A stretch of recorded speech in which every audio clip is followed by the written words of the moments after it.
Hello दोस्तों, ज्ञान take में आपका स्वागत है। आज हम मुंशी प्रेमचंद जी द्वारा लिखी कहानी नेकी को पढ़ेंगे। तो चलिए वीडियो को शुरू करते हैं। वीडियो को शुरू करने से पहले आपसे रिक्वेस्ट है कि वीडियो को पूरा देखें। अगर वीडियो पसंद आए तो लाइक कर दें और चैनल पर नए हैं तो चैनल को सब्सक्राइब कर लें ताकि इस तरह के वीडियो आपको मिलती रहे। हिंदी कहानी नेकी। मुंशी प्रेमचंद। एक सावन का महीना था। रेवती रानी ने पाँव में मेहंदी रचाए, मांग चोटी संवारी और तब अपनी बूढ़ी सास ने जाकर बोली, अम्मा जी आज भी मेला देखने जाऊंगी। रेवती पंडित चिंतामणि की पत्नी थी। पंडित जी ने सरस्वती की पूजा में ज्यादा लाभ न देखकर लक्ष्मी देवी की पूजा करनी शुरू की थी। लेन देन का कारोबार करते थे मगर और महाजनों के विपरीत खास हालतों के सिवा 25% से ज्यादा सूद लेना उचित न समझते थे। रेवती की सास बच्चे को गोद में लिए खटोले पर बैठी थी। बहू की बात सुनकर बोली, भीग जाओगी तो बच्चे को जुकाम हो जाएगा। रेवती, नहीं अम्मा कुछ देर न लगेगी, अभी चली आऊंगी। रेवती के 2 बच्चे थे, एक लड़का दूसरी लड़की। लड़की अभी गोद में थी और लड़का हीरामन 7वें साल में था। रेवती ने उसे अच्छे अच्छे कपड़े पहनाए। नजर लगने से बचाने के लिए माथे और गालों पर काजल के टीके लगा दिए। गुड़ियां पीटने के लिए एक अच्छी रंगीन छड़ी दे दी और अपनी सहेलियां के साथ मेला देखने चली। कीरत सागर के किनारे औरतों का बड़ा जमघट था। नीलभू घटाएं छाई हुई थीं। औरतें 16 सिंगार किए सागर के खुले हुए हरे भरे सुंदर मैदान में सावन की रिमझिम वर्षा की बहार लूट रही थीं। शाखों में झूले पड़े थे। कोई झूला झूलती, कोई मल्हार गाती, कोई सागर के किनारे बैठी लहरों से खेलती। ठंडी ठंडी खुशगवार पानी की हल्की हल्की फुहार पहाड़ियों की निखरी हुई हरियावल लहरों के दिलकश झकोले मौसम को ऐसा बना रहे थे कि उसमें संयम टिक न पाता था। आज बुढ़ियों की विदाई है। बुढ़ियां अपनी ससुराल जाएंगी। कुंवारी लड़कियां हाथ पांव में मेहंदी रचाए गुड़ियों को गहने कपड़े से सजाए उन्हें विदा करने आई हैं। उन्हें पानी में बहाती हैं और छकछक कर सावन के गीत गाती हैं। मगर सुख चैन के आंचल से निकलते ही इन लाड़ प्यार में पली हुई गुड़ियों पर चारों तरफ से छड़ियों और लकड़ियों की बौछार होने लगती है। रेवती यह सैर देख रही थी और हीरामन सागर की सीढ़ियों पर और लड़कियों के साथ गुड़ियां पीटने में लगा हुआ था। सीढ़ियों पर काई लगी हुई थी। अचानक उसका पांव फिसला तो पानी में जा पड़ा। रेवती चीख मारकर दौड़ी और सर पीटने लगी। दम के दम में वहां मर्दों और औरतों का ठट लग गया मगर यह किसी की इंसानियत तकाजा न करती थी कि पानी में जाकर मुमकिन हो तो बच्चे की जान बचाए। संवारे हुए बाल न बिखर जाएंगे, धुली हुई धोती न भींग जाएगी। कितने ही मर्दों के दिलों में यह मर्दाना ख्याल आ रहे थे। 10 मिनट गुजरे गए मगर कोई आदमी हिम्मत करता नजर न आया। गरीब रेवती पछाड़े खा रही थी। अचानक उधर से एक आदमी अपने घोड़े पर सवार चला जाता था। ये भीड़ देखकर उतर पड़ा और एक तमाशाई से पूछा, ये कैसी भीड़ है? तमाशाई ने जवाब दिया, एक लड़का डूब गया है। मुसाफिर कहाँ? तमाशाई, जहां वह औरत खड़ी रो रही है। मुसाफिर ने फौरन अपनी गाढ़े की मिर्जई उतारी और धोती कसकर पानी में कूद पड़ा। चारों तरफ सन्नाटा छा गया। लोग हैरान थे कि यह आदमी कौन है। उसने पहला गोता लगाया, लड़के की टोपी मिली। दूसरा गोता लगाया तो उसकी छड़ी हाथ में लगी और तीसरे गोते के बाद जब ऊपर आया तो लड़का उसकी गोद में था। तमाशाइयों ने जोर से वाह वाह का नारा बुलंद किया।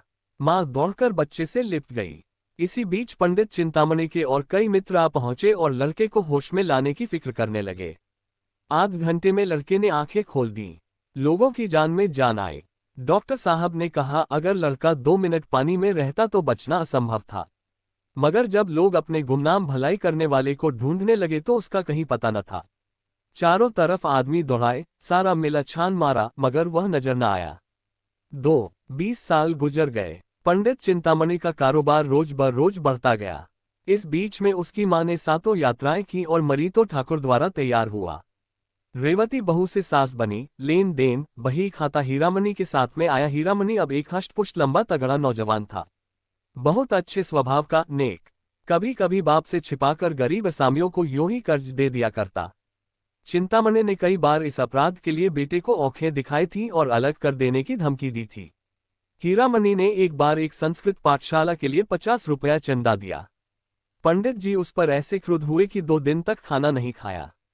ऐसे अप्रिय प्रसंग आए दिन होते रहते थे। इन्हीं कारणों से हीरामणि की तबीयत बाप से कुछ खींची रहती थी। मगर उसकी यह सारी शरारतें हमेशा रेवती की साजिश से हुआ करती थीं।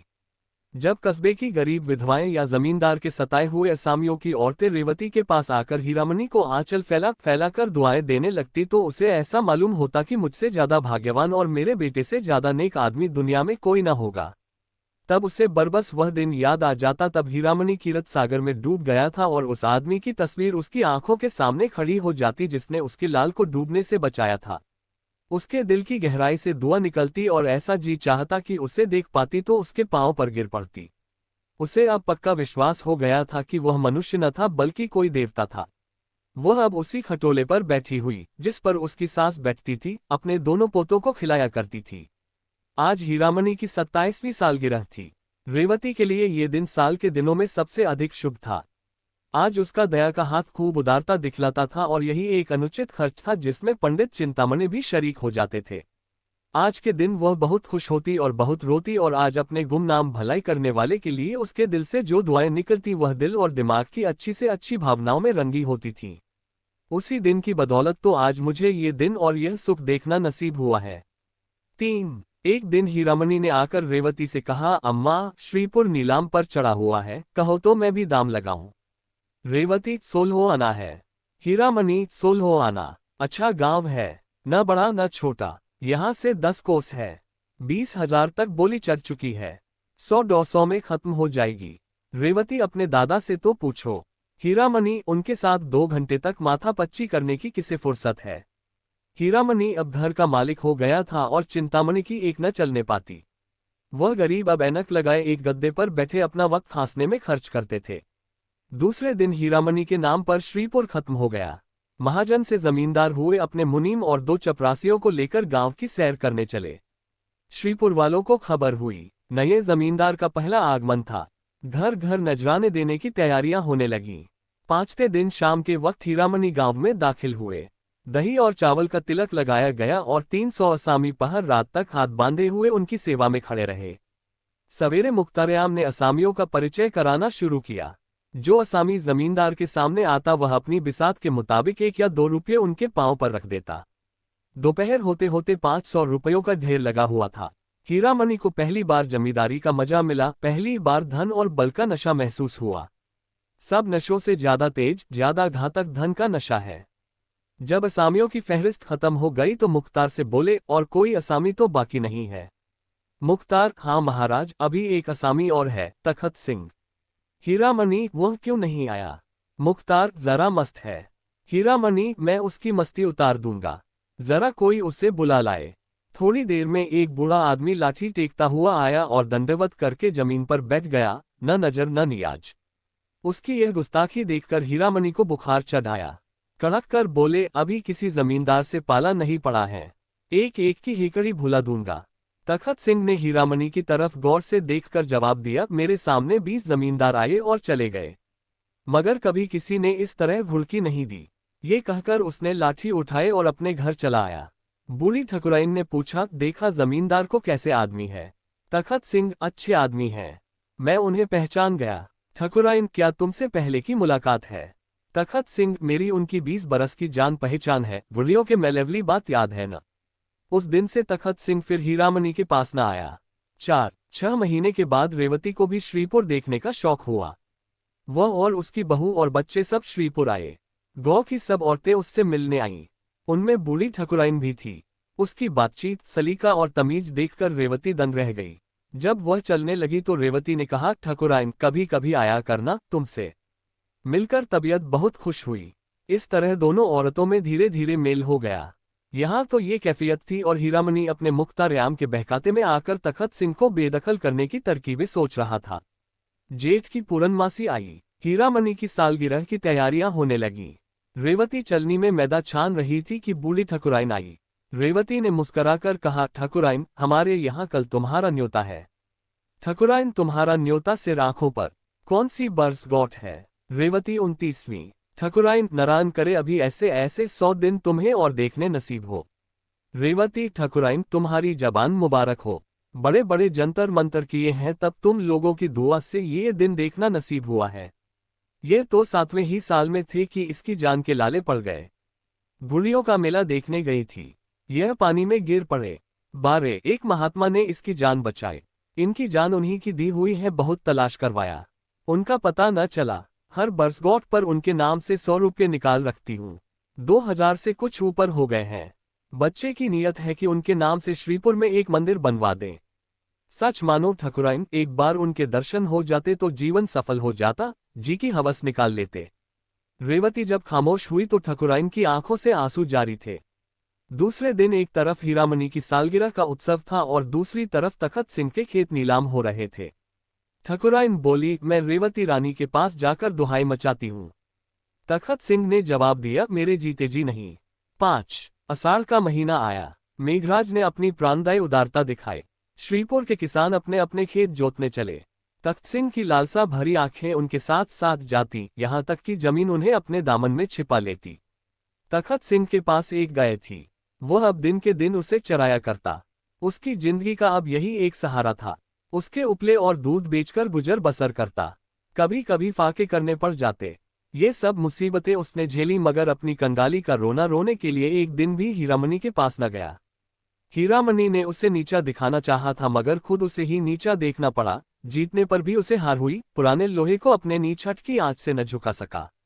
एक दिन रेवती ने कहा, बेटा, तुमने गरीब को सताया, अच्छा न किया। हीरामणि ने तेज होकर जवाब दिया, वह गरीब नहीं है, उसका घमंड मैं तोड़ दूंगा। दौलत के नशे में मतवाला जमींदार वह चीज तोड़ने की फिक्र में था जो कहीं थी ही नहीं। जैसे नासमझ बच्चा अपनी परछाई से लड़ने लगता है। 6 साल भर तख्त सिंह ने ज्यों त्यों करके काटा। फिर बरसात आई। उसका घर छाया न गया था। कई दिन तक मूसलाधार मैन बरसा तो मकान का एक हिस्सा गिर पड़ा। गाय वहां बंधी हुई थी, दबकर मर गई। तख्त सिंह को भी सख्त चोट आई। उसी दिन से बुखार आना शुरू हुआ। दवा दारू कौन करता, रोजी का सहारा था वह भी टूटा। जालिम बेदर्द मुसीबत ने कुचल डाला। सारा मकान पानी से भरा हुआ, घर में अनाज का एक दाना नहीं। अंधेरे में पड़ा हुआ कराह रहा था कि रेवती उसके घर गई। तख्त सिंह ने आंखें खोली और पूछा, कौन है? ठकुराइन, रेवती रानी है। तख्त सिंह, मेरे धन्य भाग, मुझ पर बड़ी दया की। रेवती ने लज्जित होकर कहा, ठकुराइन, ईश्वर जानता है मैं अपने बेटे से हैरान हूं। तुम्हें जो तकलीफ हो मुझसे कहो। तुम्हारे ऊपर ऐसी आफत पड़ गई और हमसे खबर तक न की। ये कहकर रेवती ने रुपयों की एक छोटी सी पोटली ठकुराइन के सामने रख दी। रुपयों की झनकार सुनकर तख्त सिंह उठ बैठा और बोला, रानी, हम इसके भूखे नहीं हैं। मरते दम गुनाहगार न करो। दूसरे दिन हीरामणि भी अपने मुसाहिबों को लिए उधर से जा निकला। गिरा हुआ मकान देखकर मुस्कुराया। उसके दिल ने कहा, आखिर मैंने उसका घमंड तोड़ दिया। मकान के अंदर जाकर बोला, ठाकुर, अब क्या हाल है? ठाकुर ने धीरे से कहा, सब ईश्वर की दया है, आप कैसे भूल पड़े। हीरामणि को दूसरी बार हार खानी पड़ी। उसकी यह आरजू कि तख्त सिंह मेरे पौ को आंखों से चूमे, अब भी पूरी न हुई। उसी रात को वह गरीब, आजाद, ईमानदार और बेगरज ठाकुर इस दुनिया से विदा हो गया। 7 बूढ़ी ठकुराइन अब दुनिया में अकेली थी। कोई उसके गम का शरीक और उसके मरने पर आंसू बहाने वाला न था। कंगाली ने गम की आंच और तेज कर दी थी। जरूरत की चीजें मौत के घाव को चाहे न भर सके, मगर मरहम का काम जरूर करती है। रोटी की चिंता बुरी बला है। ठकुराइन अब खेत और चरागाह से गोबर चुन लाती और उपले बनाकर बेचती। उसे लाठी टेकते हुए खेतों को जाते और गोबर का टोकरा सिर पर रखकर बोझ में हांफते हुए आते देखना बहुत ही दर्दनाक था। यहां तक कि हीरामणि को भी उस पर तरस आ गया। एक दिन उन्होंने आटा, दाल, चावल थालियों में रखकर उसके पास भेजा। रेवती खुद लेकर गई, मगर बूढ़ी ठकुराइन आंखों में आंसू भरकर बोला, रेवती, जब तक आंखों से सूझता है और हाथ पांव चलते हैं, मुझे और मरने वाले को गुनाहगार न करो। उस दिन से हीरामणि को फिर उसके साथ अमली हमदर्दी दिखलाने का साहस न हुआ। एक दिन रेवती ने ठकुराइन से उपले मोल लिए। गांव में पैसे के 30 उपले बिकते थे। उसने चाहा कि इससे 20 ही उपले लूं। उस दिन से ठकुराइन ने उसके यहाँ उपले लाना बंद कर दिया। ऐसी देवियां दुनिया में कितनी है। क्या वह इतना न जानती थी कि एक गुप्त रहस्य जबान पर लाकर मैं अपनी इन तकलीफों का खात्मा कर सकती हूँ, मगर फिर वह एहसान का बदला न हो जाएगा। मसल मशहूर है, नेकी कर और दरिया में डाल। शायद उसके दिल में कभी यह ख्याल ही नहीं आया कि मैंने रेवती पर कोई एहसान किया। ये वजादार आन पर मरने वाली औरत पति के मरने के बाद 3 साल तक जिंदा रही। ये जमाना उसने जिस तकलीफ से काटा उसे याद करके रोंगटे खड़े हो जाते हैं।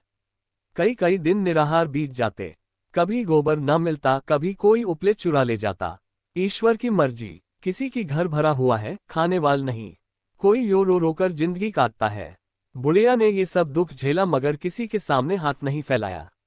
8 हीरामणि की 30वीं सालगिरह आई। ढोल की सुहानी आवाज सुनाई देने लगी। एक तरफ घी की पुड़ियां पक रही थीं, दूसरी तरफ तेल की। घी की मोटे ब्राह्मणों के लिए, तेल की गरीब भूखे नीचों के लिए।